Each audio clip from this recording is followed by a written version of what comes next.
Hi guys, welcome to Sukhram memorial Balika inter college Bakhtari Jaunpur में आपका स्वागत है। मैं ब्रजेश कुमार। आज क्लास 10th का साइंस में हम लोग फिजिक्स का फर्स्ट लेसन देखेंगे, जिसमें प्रकाश का परावर्तन है। इसको इंग्लिश में रिफ्लेक्शन ऑफ लाइट कहते हैं। पहले दोस्तों, लाइट होता क्या है इसके बारे में सीखते हैं। लाइट प्रकाश का डिफिनीशन। प्रकाश एक प्रकार की ऊर्जा होती है जिससे हम अपने आसपास की वस्तुओं को देख सकते हैं, या एक दूसरे फॉर्म में इसको बोल सकते हैं। प्रकाश एक प्रकार की ऊर्जा होती है जो हमारी आँखों को संवेदित करती है। प्रकाश के निम्नलिखित गुण होते हैं। प्रॉपर्टीज ऑफ लाइट, प्रकाश के गुण। प्रकाश के गुण में हम निम्नलिखित पॉइंट देखेंगे। फर्स्ट पॉइंट में है, प्रकाश विद्युत चुंबकीय विकिरणों के रूप में चलता है। प्रकाश विद्युत चुंबकीय विकिरणों के रूप में चलता है। एंड सेकेंड, प्रकाश को किसी माध्यम की आवश्यकता नहीं होती। प्रकाश को किसी माध्यम की आवश्यकता नहीं होती है। और यह थर्ड पॉइंट में, निर्वात या वायु में प्रकाश की चाल 3 × 10⁸ मीटर बाई सेकेंड होता है। ये फ्रेंड आपको इम्पॉर्टेंट है, ये आपसे पूछा जाता है। निर्वात में या वायु में प्रकाश की चाल क्या होती है? तो फ्रेंड, निर्वात या वायु में प्रकाश की चाल 3 × 10⁸ मीटर बाई सेकेंड होता है। एंड फोर्थ पॉइंट है, प्रकाश सदैव सीधी रेखा में चलता है। प्रकाश सदैव स्ट्रेट लाइन मोशन करता है। एंड फिफ्थ पॉइंट में, प्रकाश में दैत्य प्रकृति होती है। प्रकाश में ड्यूअल नेचर, दैत्य प्रकृति। दैत्य प्रकृति से मतलब है कि यह प्रकाश तरंग के रूप में भी चलता है और कण के रूप में भी चलता है। एंड सिक्स पॉइंट में है आपका, जब प्रकाश एक पारदर्शी माध्यम से दूसरे पारदर्शी माध्यम में प्रवेश करता है तो उसकी स्पीड या चाल बदल जाती है दूसरे माध्यम के लिए। पारदर्शी मतलब कि जिसके आर पार या आप देख सकते हैं किसी वस्तु को, जैसे कांच हो गया, या एक पारदर्शी माध्यम हो गया। पारदर्शी में जब प्रकाश एक पारदर्शी माध्यम से दूसरे पारदर्शी माध्यम में गुजरेगा या प्रवेश करेगा तो उसकी स्पीड चेंज हो जाती है। नेक्स्ट है, प्रकाश के परावर्तन के नियम। प्रकाश के परावर्तन के नियम। सर्वप्रथम परावर्तन किसे कहेंगे यह समझेंगे। जैसे आप एक दीवार पर एक गेंद को मारते हैं, जैसे ही गेंद को मारेंगे तो गेंद टकरा के वापस आ जाएगी। जैसे ही वापस आएगी तो इस क्रिया को हम लोग परावर्तन कहते हैं। और सेम यही प्रक्रिया हमारे प्रकाश में भी होती है। जब किसी दर्पण, यहाँ पे दर्पण लिया गया है M1 और M2, यह दर्पण है, पॉलिशदार है, नीचे पॉलिश किया हुआ है। जब एक प्रकाश यहाँ पे आके दर्पण से टकराता है तो टकराने के पश्चात वह लौट जाता है, उसका संपूर्ण भाग या अधिकांश भाग उसका उसी माध्यम में लौट जाता है। इस घटना को हम लोग प्रकाश के परावर्तन कहते हैं। प्रकाश का परावर्तन कहेंगे। प्रकाश का परावर्तन में 2 नियम दिए गए हैं आपको। यहाँ पे M1 और M2 एक दर्पण है, पॉलिश किया हुआ है। इस पर एक A और B आपतित किरण, जो प्रकाश आके दर्पण से टकराएगा जो किरण, उस किरण को हम लोग कहेंगे आपतित किरण। आपतित किरण। और जिस बिंदु पर प्रकाश आके टकराएगा उस पॉइंट को हम लोग कहेंगे आपतन बिंदु। आपतन बिंदु। और आपतन बिंदु से टकराने के पश्चात संपूर्ण प्रकाश का भाग लौट जाता है वापस, तो इस किरण को हम लोग परावर्तित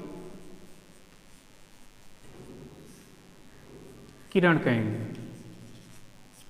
और इस आपतन बिंदु से एक डॉटेड लाइन गुजरी है जिसको हम लोग नॉर्मल, n से डिनोट किए हैं नॉर्मल, या हिंदी में इसको आप लोग कह सकते हैं अभिलंब।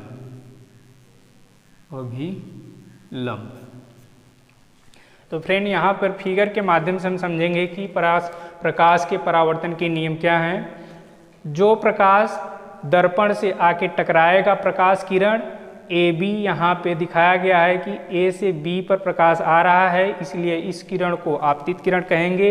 जिस बिंदु पर प्रकाश आके टकराएगा उस पॉइंट को हम लोग आपतन बिंदु कहेंगे, जिसे यहाँ पर बी से डिनोट किया गया है। और बी से प्रकाश गिरने के पश्चात वापस लौट जाता है, जिसे हम लोग परावर्तित किरण कहेंगे, जिसका डायरेक्शन बी से सी की तरफ होगा। यहाँ पर एक आपतन बिंदु से डॉटेड लाइन गुजरी है, जिसको यन से डिनोट किया गया है, बी एन। इस किरण को हम लोग अभिलंब कहते हैं। फ्रेंड यहाँ पर आपतित किरण और अभिलंब, आपतित किरण और अभिलंब के बीच जो एंगल बनता है उसको आई से डिनोट करते हैं, स्मॉल आई, जिसे हम लोग आपतन कोण कहते हैं, आपतन कोण कहते हैं। और सेकंड है परावर्तित किरण। परावर्तित किरण और अभिलंब के बीच जो एंगल बना है उसको आर से डिनोट किया जाता है, जिसका नाम हम लोग परावर्तन कोण रखे हैं, परावर्तन कोण भी कहा जाता है। यहाँ पे सब फिगर के माध्यम से ही आपको समझना है। फिर से एक बार हम रिपीट करते हैं कि यहाँ पर M1 और M2 एक पॉलिशदार दर्पण है, जिस पर एक AB प्रकाश किरण दर्पण पर गिराई जाती है। जो प्रकाश किरण दर्पण पे गिरता है उसको आपतित किरण कहेंगे, और जिस पॉइंट पे आके गिरता है उसको आपतन बिंदु कहेंगे, जिसे B से डिनोट किया गया है। B से प्रकाश वापस लौट जाता है, पॉइंट बी पे गिरने के पश्चात वापस लौट जाएगा, जिसको हम लोग परावर्तित किरण कहेंगे, जिसका नाम बी और सी रखा गया है। फ्रेंड आगे यहाँ पर एक नॉर्मल खींचा गया है, नॉर्मल जिसको अभिलंब कहेंगे। इस अभिलंब और आपतित किरण के मध्य जो एंगल बनेगा, कोण बनेगा, उसको आई से डिनोट किया गया है और उसको हम लोग आपतन कोण कहेंगे। आगे परावर्तित किरण जो होगी, परावर्तित किरण और अभिलंब के बीच जो एंगल बन रहा है आर, इसको हम लोग कहेंगे परावर्तन कोण, जिसे आर से डिनोट किया जाएगा। तो इतना समझने के पश्चात परावर्तन के दो नियम हो गए। फर्स्ट नियम में, प्रथम नियम में आपतित किरण, आपतित किरण कामा आपतन बिंदु, आपतन बिंदु तथा परावर्तित किरण, परावर्तित किरण तीनों एक ही तल में होते हैं, तीनों एक ही तल में होते हैं।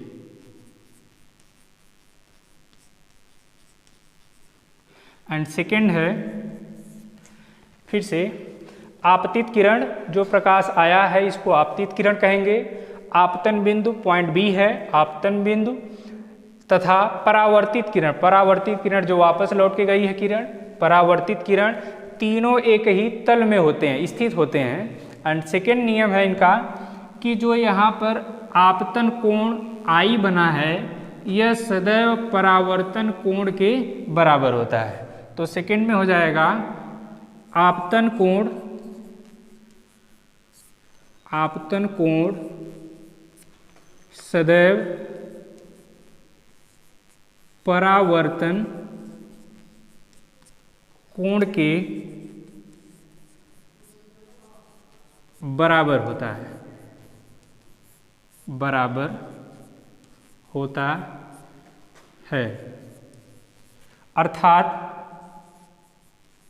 अर्थात angle I is equal to angle R। यह दोस्तों प्रकाश के परावर्तन के नियम हो गए।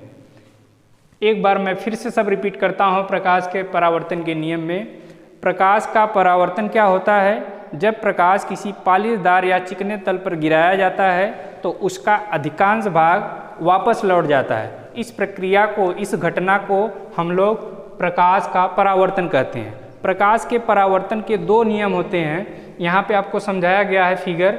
आने वाली किरण आपतित किरण, और जहाँ पे टकराएगी आपतन बिंदु, और टकरा के वापस जाने वाली किरण को परावर्तित किरण कहेंगे। और यहाँ बिंदु से एक नॉर्मल खींचा गया है अभिलंब, जिसका नाम है BN। और आपतित किरण और अभिलंब के बीच जो एंगल बना है वो स्मॉल आई, और इसको आपतन कोण कहेंगे। और अभिलंब और परावर्तित किरण के बीच जो एंगल बना है इसको R से डिनोट करेंगे, जिसको हम लोग परावर्तन कोण कहेंगे। और इसके दो नियम में, फर्स्ट नियम में आपतित किरण, आपतन बिंदु तथा परावर्तित किरण तीनों एक ही तल में स्थित होते हैं। सेकेंड में है कि जो आपतन कोण बनेगा यहाँ पर वह जो है कि सदैव परावर्तन कोण के बराबर होगा, अर्थात angle I = angle R। Friend, आप हम लोग आगे चलेंगे। गोलीय दर्पण क्या होता है? गोलीय दर्पण वे दर्पण जो कांच के खोखले गोले को, वे दर्पण जो कांच के खोखले गोले के कटे भाग होते हैं गोलीय दर्पण कहलाते हैं।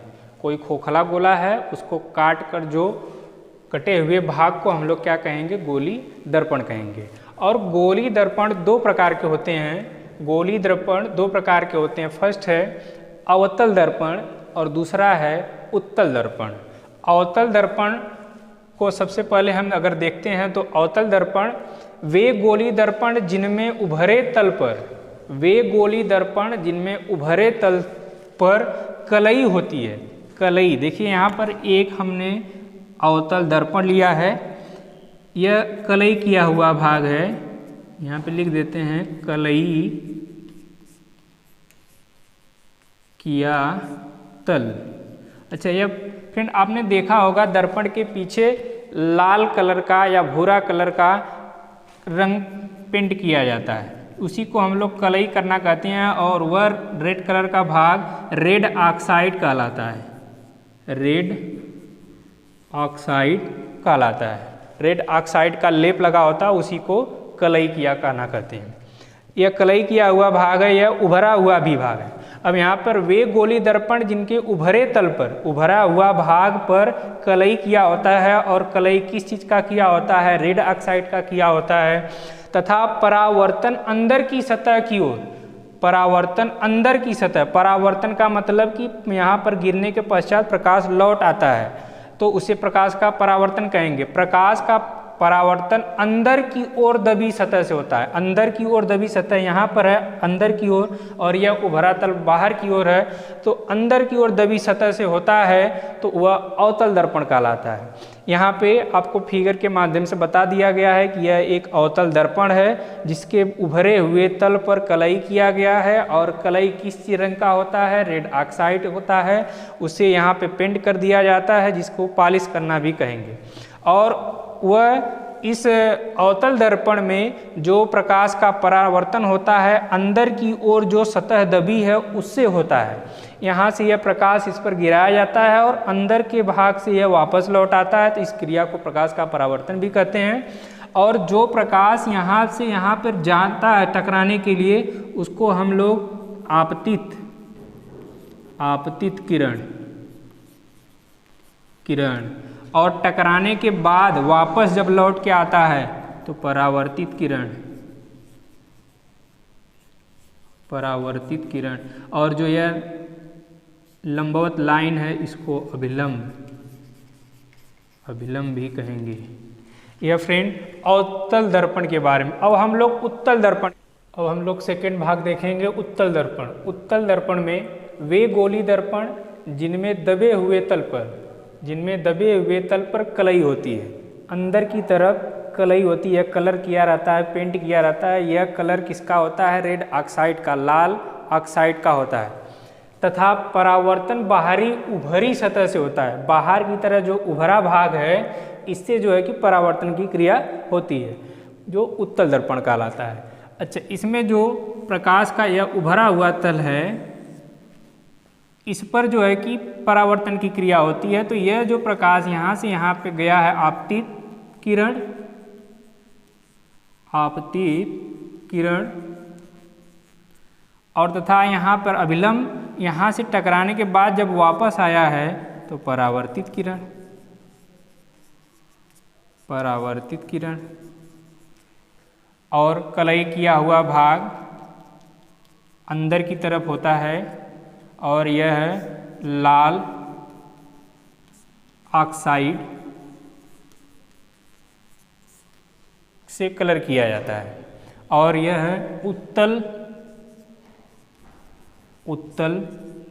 दर्पण है।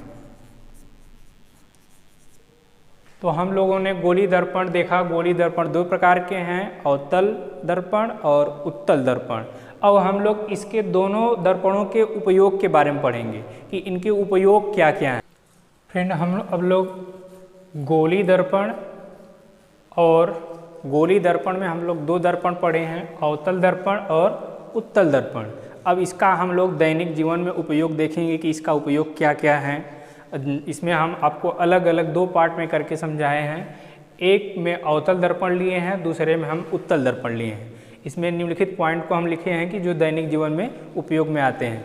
फर्स्ट पॉइंट में है अवतल में हजामत बनाने के काम आता है। हजामत का मतलब है बियर्ड, दाढ़ी बनाने के काम आता है, जो आम जीवन में हम लोग यूज करते हैं। दाढ़ी बनाने के लिए हम लोग जो है कि अवतल दर्पण का प्रयोग करते हैं। और सेकेंड है डॉक्टर के पास जब जाते हैं तो आपके गले में लाइट, सर्च लाइट बार के वह देखता है कि अंदर क्या परेशानी है। वो कौन सा दर्पण होता है? अवतल दर्पण। डॉक्टर जो है दांत, आँख, गले का निरीक्षण इसी दर्पण के माध्यम से करता है। एंड थर्ड है रेल के इंजनों में सर्च लाइट के लैंपों में प्रयोग होता है। या रेल के इंजनों में क्यों अवतल दर्पण का प्रयोग किया जाता है? क्योंकि इसका प्रकाश दूर तक जाए और इसमें सबसे बड़ी बात है कि समांतर किरण पुंज प्राप्त होता है। इस अवतल दर्पण में किरण प्रकाश का जो है कि समांतर किरण पुंज प्राप्त होता है, जिससे प्रकाश अधिक दूरी तय करता है और हमको अधिक दूरी तक दिखाई पड़ता है। एंड इसमें उत्तल दर्पण में जब हम आते हैं तो पहला इसमें बाजारों व गलियों में लगे लैंप, आपके आसपास मार्केट में जो लैंप लगे होते हैं वह किसके, कौन से दर्पण के होते हैं? उत्तल दर्पण के होते हैं। और सेकेंड है इसमें बस, ट्रक, मोटर कारों में ड्राइवर के सीट के बगल में जो दर्पण लगा होता है वह उत्तल दर्पण होता है। और यह जो है कि पीछे का दृश्य देखने के लिए, ड्राइवर को पीछे का दृश्य देखने के लिए यह दर्पण लगाया जाता है। और यह आपकी परीक्षाओं में बहुत इंपॉर्टेंट है, पूछता है कि बस के ड्राइवर के बगल में कौन सा दर्पण लगा होता है, तो आपका उत्तर होगा उत्तल दर्पण। फ्रेंड, आगे जो है कि गोली दर्पण के निम्नलिखित भाग होते हैं। निम्नलिखित भाग यहाँ पर लिखा गया है। सबसे पहले हम लोग दर्पण का ध्रुव पढ़ेंगे, उसके बाद है मुख्य अक्ष, वक्रता त्रिज्या, वक्रता केंद्र, मुख्य फोकस, फोकस दूरी, फोकल तल। इसमें हम बारी बारी देखेंगे। दर्पण का ध्रुव पोल, पोल कहते हैं। दर्पण के ध्रुव को हम लोग पोल कहते हैं, जिसे हम लोग अपने फिगर में P से डिनोट करेंगे। एंड मुख्य अक्ष principal axis, principal axis. And वक्रता त्रिज्या radius of curvature, radius of curvature, वक्रता त्रिज्या। एंड वक्रता केंद्र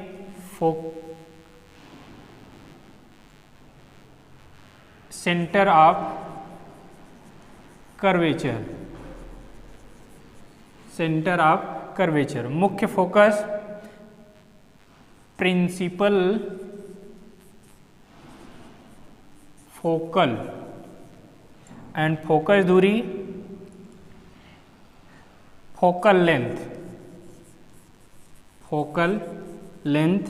एंड फोकस तल फोकल प्लेन।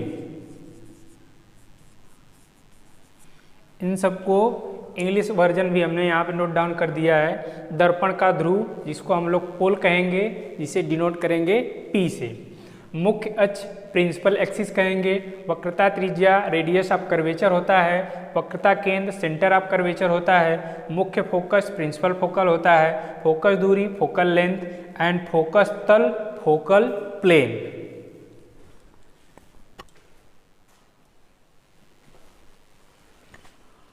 इसमें हम लिमिट पॉइंट लिखे थे, उसमें से फर्स्ट पॉइंट है दर्पण का ध्रुव, इसको पोल कहेंगे इंग्लिश में। अब इसको समझने के लिए फ्रेंड हम यहाँ पर एक दर्पण लिए हैं और इधर कलई किया हुआ भाग है, यहाँ पे लिख भी सकते हैं कलई किया तल। अच्छा, जिधर कलई किया तल रहता है उधर से प्रकाश का परावर्तन नहीं होता, उसके अपोजिट साइड में जो दबा हुआ तल है वहाँ से प्रकाश का परावर्तन होगा, जिसको हम लोग परावर्तक तल कहते हैं। अब हमको पढ़ना है दर्पण का ध्रुव। यह एक दर्पण है, परावर्तक तल के मध्य बिंदु, परावर्तक तल अंदर वाला है दबा हुआ भाग, इसका इस दर्पण का मध्य बिंदु जहाँ पर होगा उसी को हम लोग पोल कहेंगे, या हिंदी में दर्पण का ध्रुव कहा जा सकता है। मुख्य अक्ष, मुख्य प्रिंसिपल एक्सिस किसे कहेंगे? यहाँ पर एक दर्पण आपको दिखाया गया है जो अवतल दर्पण है। अवतल दर्पण में बाहरी भाग जो कलई किया होता है और इस गोली दर्पण का एक मध्य बिंदु होगा जिसको हम लोग पोल कहेंगे, या हिंदी में ध्रुव भी बोला जा सकता है, यह ध्रुव है। अब ध्रुव से वक्रता केंद्र, अब वक्रता केंद्र क्या होता है? अगर फ्रेंड हम इस गोले को एक डॉटेड लाइन से मिला देते हैं तो एक गोली दर्पण तैयार हो जाएगा, यहाँ से ऐसे गोली दर्पण तैयार हो जाएगा। जब गोली दर्पण तैयार हो जाएगा तो इसका एक केंद्र होगा ऐसे गोले का, जब केंद्र होगा तो उसी को हम लोग वक्रता केंद्र कहेंगे। तो यह इसको यहाँ पे डॉटेड करके दिखाया गया है।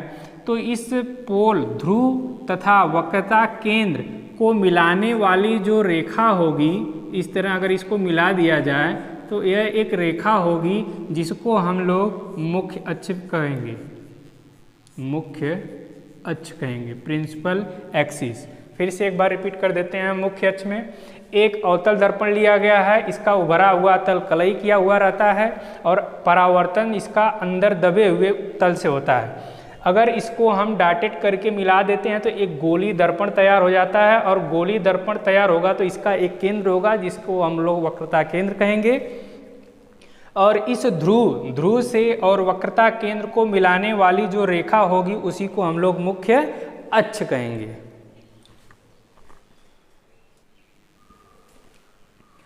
नेक्स्ट है फ्रेंड वक्रता त्रिज्या, इसको हम लोग कहेंगे रेडियस ऑफ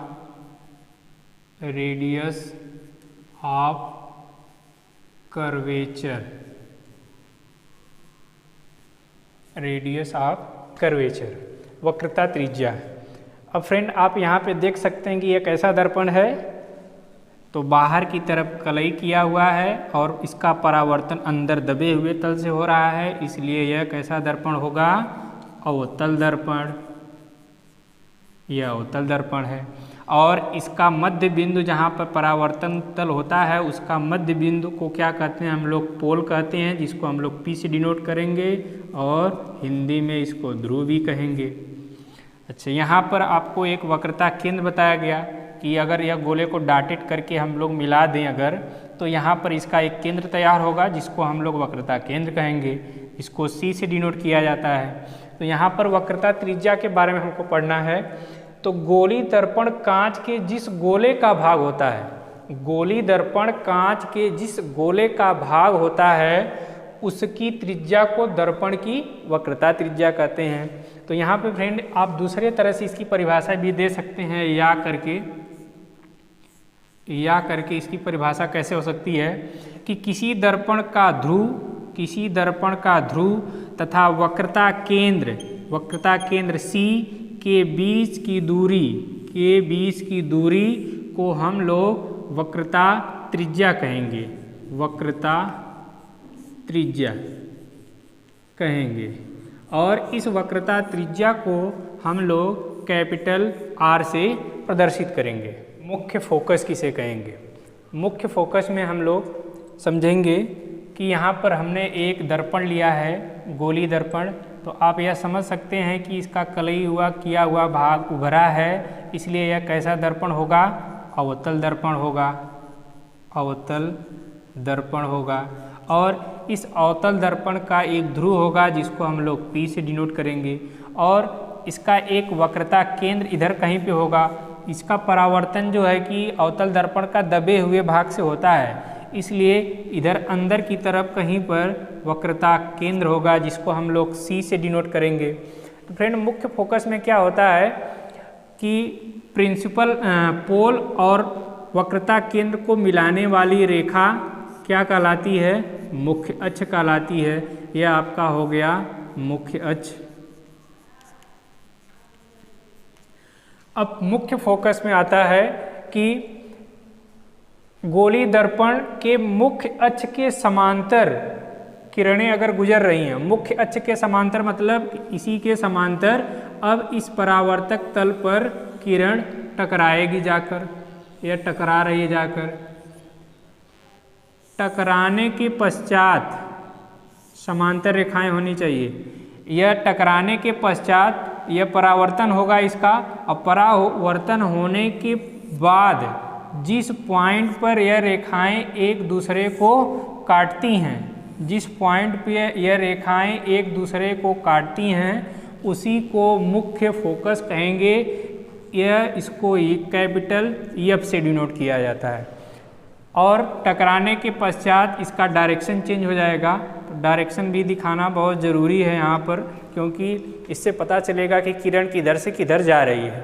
तो फिर से एक बार देख लेते हैं मुख्य अक्ष का मुख्य फोकस क्या होता है। यह एक अवतल दर्पण है, इसका एक पोल होगा P और इसका एक सेंटर भी होगा जिसको हम C से डिनोट किए हैं, और इस पोल और सेंटर से मिलाने वाली रेखा को मुख्य अक्ष कहेंगे। मुख्य अक्ष तो मुख्य फोकस में क्या हो जाएगा कि गोलीय दर्पण के मुख्य अक्ष के समांतर रेखाएं परावर्तक तल पर जाके टकराने के पश्चात जिस पॉइंट पे आकर मिलेंगी उसी को क्या कहेंगे? मुख्य फोकस, जिसे कैपिटल F से प्रदर्शित करेंगे। फिर नेक्स्ट है फोकस दूरी। फोकस दूरी को इंग्लिश में फोकल लेंथ कहेंगे। इसको समझने के लिए फिगर हम ड्रा कर रहे हैं, थोड़ा इसको ध्यान से समझिएगा। यह एक अवतल दर्पण है, अवतल दर्पण, अवतल दर्पण। तो इसका परावर्तन किधर से होगा? दबे हुए तल से होगा, और इसके मध्य बिंदु को क्या कहेंगे? परावर्तक तल के मध्य बिंदु को हम लोग P से डिनोट करेंगे, जिसको हम लोग ध्रुव कहते हैं। और इसी से थोड़ा दूरी पर अगर गोले का केंद्र खोजा जाए तो उसका जो है कि वक्रता केंद्र होगा, जिसको कैपिटल C से प्रदर्शित करेंगे। और इसको अगर हम लोग डॉटेड करके मिला देते हैं तो यह हमारा तैयार हो जाता है मुख्य अक्ष, प्रिंसिपल एक्सिस, मुख्य अक्ष। अब फ्रेंड फोकस दूरी निकालना है, तो इसके जस्ट पहले हम लोगों ने देखा है कि फोकस क्या होता है, मुख्य फोकस क्या होता है। तो इसमें आपने कहा है कि इसके मुख्य अक्ष के समांतर जो किरण गुजरेगी, यह गुजर रही है किरण, और गुजरने के पश्चात परावर्तक तल अंदर की तरफ है, परावर्तक तल से टकराने के पश्चात सभी किरणें एक पॉइंट पे आके मिलती हैं, एक पॉइंट पे आके मिलती हैं। डायरेक्शन दिखाना जरूरी है कि किरण किधर जा रही है। यहाँ पे आके मिलती हैं, या वास्तव में मिलती या आती हुई प्रतीत होती हैं, तो इसको हम लोग प्रथम या मुख्य फोकस कहते हैं, जिसे हम कैपिटल F से डिनोट करेंगे। अब फ्रेंड हमको ज्ञात करना है फोकस दूरी। फोकस दूरी में सीधे सीधे हम इसका डिफिनीशन लिख सकते हैं कि ध्रुव तथा मुख्य फोकस, ध्रुव तथा मुख्य फोकस के बीच की दूरी फोकस दूरी कहलाती है। तो यहाँ पे हम परिभाषा भी लिख सकते हैं, गोलीय दर्पण के ध्रुव P तथा फोकस, मुख्य फोकस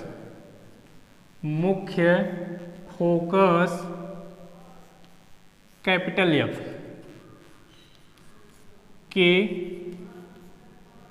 बीच की दूरी फोकस दूरी कहलाती है। फोकस दूरी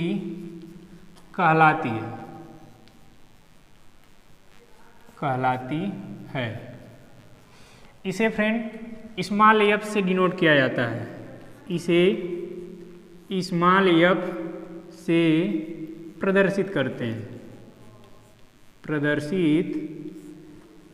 हैं।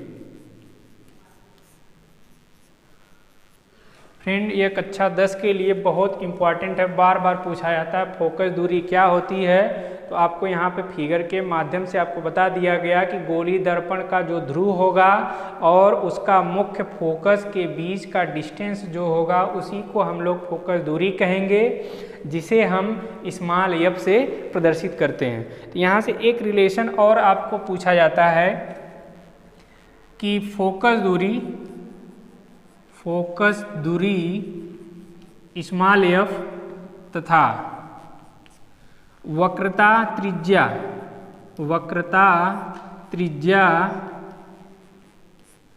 के बीच संबंध बहुत इम्पॉर्टेंट है फ्रेंड ये आपके लिए और एग्जाम पॉइंट के लिए। यहाँ से 1 या 2 क्वेश्चन हर साल आपके एग्जाम में पूछा जाता है।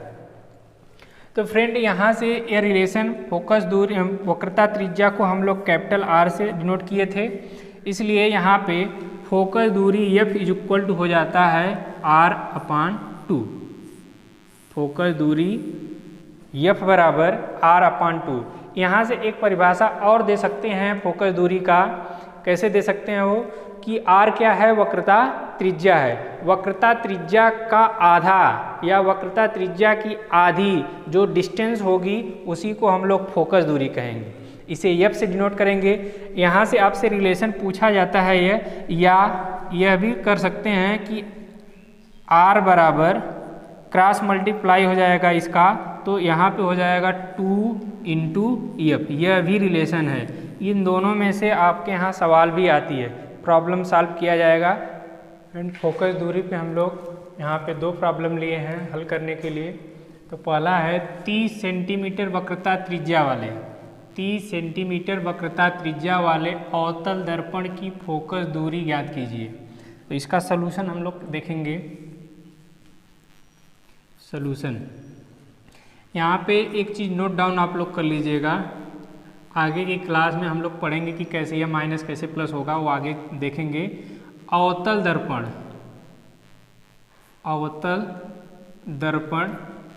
जब अवतल दर्पण की बात करेगा तो फोकस दूरी माइनस में लेंगे, और उत्तल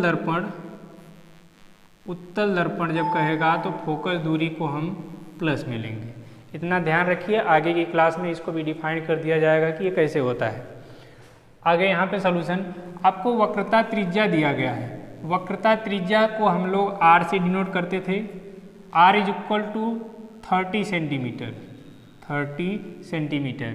और आपको निकालना है क्या है, फोकस दूरी निकालना है। फोकस दूरी को हम लोग स्मॉल f से डिनोट करते हैं, यहाँ पे क्वेश्चन मार्क लगा देते हैं कि इसका मान हमको निकालना है। तो इसके लिए हम लोग एक फार्मूला पढ़े थे, f is equal to focus दूरी इज इक्वल टू वक्रता त्रिज्या की आधी होती है, f is equal to R/2। तो R की वैल्यू कितना है यहाँ पे 30 है, यहाँ पे 30 लिख देंगे, /2 करेंगे। जब इसको ऐसे कट करेंगे तो यहाँ पे हो जाएगा 15। लेकिन यहाँ पे आपको अवतल दर्पण की बात किया है, अवतल दर्पण की फोकस दूरी निकालना है। तो अवतल दर्पण की फोकस दूरी क्या होती है, माइनस होती है, इसलिए यहाँ पे हम माइनस लगा देंगे, -15 सेंटीमीटर। यह आपका आंसर हो गया। और सेकेंड क्वेश्चन में है उत्तल दर्पण की फोकस दूरी दे रखा है 20 सेंटीमीटर। तो फोकस दूरी है तो फोकस दूरी को हम लोग स्मॉल f से डिनोट करेंगे। तो फोकस दूरी आपकी हो गई 20 सेंटीमीटर। और यहाँ पे आपको बताया गया है कि जैसे ही उत्तल दर्पण की बात करेगा तो फोकस दूरी किस में होगी, प्लस में होगी। तो यहाँ आपको प्लस कर दिया गया, +20 सेंटीमीटर। वक्रता त्रिज्या फाइंड करना है तो R is equal to question mark लगा देते हैं। यहाँ से फार्मूला आप जानते हैं कि f is equal to R/2 या क्रॉस मल्टीप्लाई कर देंगे तो R is equal to 2 × f हो जाएगा। तो 2 × f इसका मान दिया है 20, इसका मल्टीप्लाई कर देंगे तो 40 सेंटीमीटर। आगे की क्लास पाने के लिए लाइक एंड सब्सक्राइब कीजिएगा। धन्यवाद।